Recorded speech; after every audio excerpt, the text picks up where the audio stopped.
How you doing? What are you throwing back to today, man? What am I throwing back? All right. Talk to us. I thought a lot about what to do.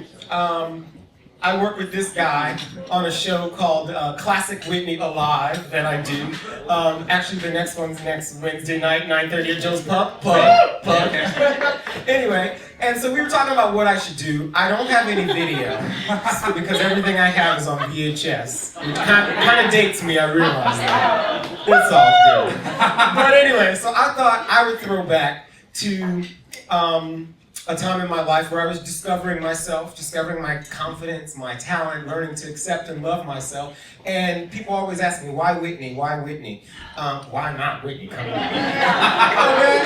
But also, seriously, as a young black gay kid in the poor section of Toledo, Ohio, in the 80s, oh, I just did it. In the 80s, at the height of Whitney's fame, I was infatuated, I loved her, and not just because she was beautiful and talented, but also coming from the neighborhood I came from. She stood for, she represented poise and grace and talent and beauty and success. And she broke so many barriers, and people like her and Michael Jackson, to see that was amazing. So I, like Whitney, sang in church as a young little boy. Let's pop up to the first picture. That is not Kevin Smith Kirkwood yet. That is Kevin Anthony Smith Jr. He was, just like he looks, a nerdy, shy, but sweet kid, straight A student, sang in church, conducted the youth choir actually, but still never realized that maybe performing was something that I could do for my life and as a living. But I used to sing Whitney songs all the time. And we had this community center called the Friends Center. And I sang that year, my 6th grade year, I sang The Greatest Love of All at a Friends Center, community center function. And a random lady from the board of directors of the program was there, and she offered to anonymously pay for me to have voice lessons. Wow, you're a sugar mama. Listen, yeah, she was an older white lady, but yes. It worked for me, I guess. Go for it. But to this day, I still don't know her name. I still don't know who she is, but I will never forget it. I try and tell that story as much as I possibly can. But I sang The Greatest Love of All.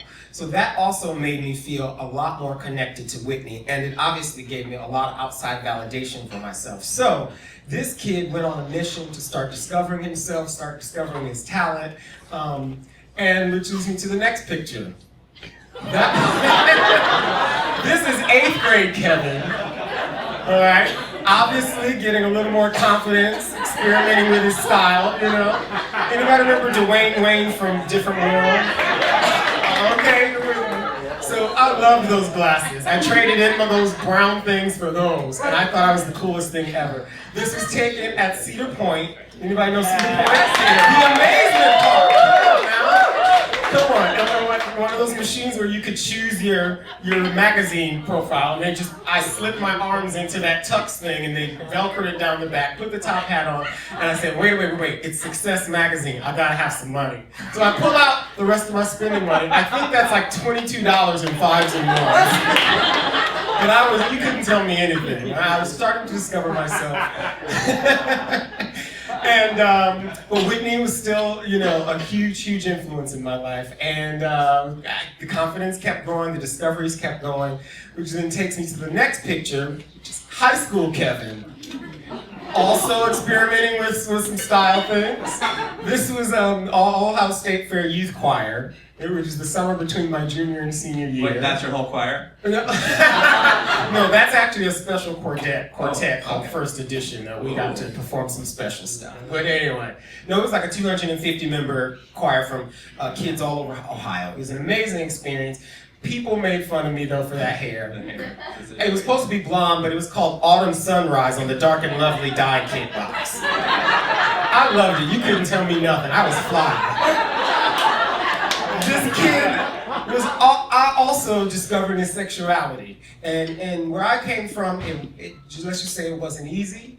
But music and performing and the theater world, I discovered theater then. Just made me feel and come alive, and I was learning to find my inner strength to love myself, and I'll never forget that process. So which takes me to the last picture, which is my senior year in high school on stage. This was actually at an auction that every year my St. John's Jesuit High School did an auction, and they would have performances.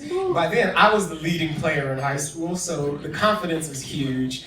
And I got to be the lead in the No Bad News themed auction. And that's actually Katie Holmes on the left in the right, in the white jacket. Sweetheart even then, but she did our musicals. But this kid was on his way. This kid was on his way.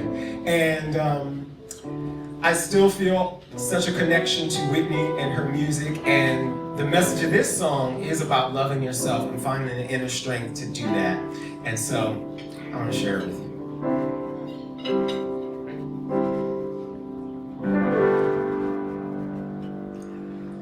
I believe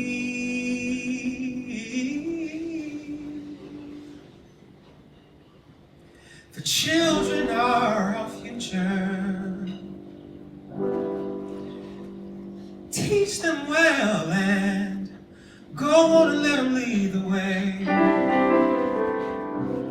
Show them all the beauty they possess inside.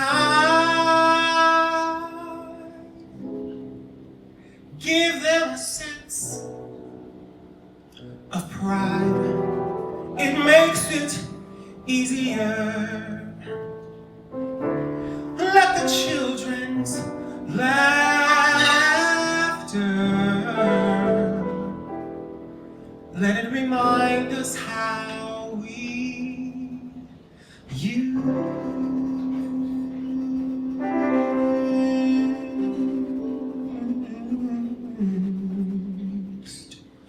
to be. Everybody's searching for a hero.